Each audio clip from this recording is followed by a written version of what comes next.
What was the role of grain requisitioning in famines? Imagine a country where the government takes almost all the grain from farmers, leaving little for the people to eat. That's what happened during some of the worst famines in Soviet and Chinese history. Grain requisitioning was a policy where the state forced farmers to give up their harvests. The goal was to feed the cities and support armies during times of war or crisis. The government set quotas for how much grain each village or farm had to deliver. If farmers didn't meet these quotas, they faced harsh punishments. Sometimes, the authorities confiscated grain without paying farmers anything in return. This meant farmers had less incentive to grow extra food.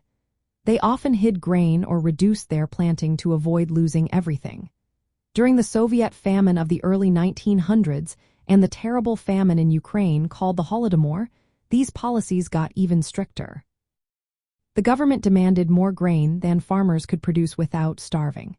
They used blockades, searched for hidden grain, and blacklisted villages that didn't meet quotas.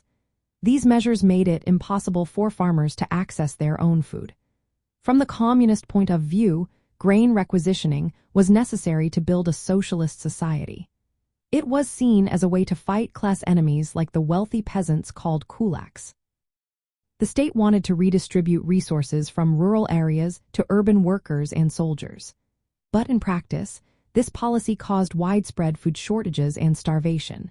Many farmers lost their crops and their lives. The famines that followed were some of the deadliest in history. Despite the suffering, leaders often denied there was a famine or blamed external enemies. They believed that requisitioning was vital for the progress of socialism. In the end, the forced seizure of grain led to social chaos and millions of deaths. It showed how policies meant to support a government can sometimes cause devastating hunger and hardship.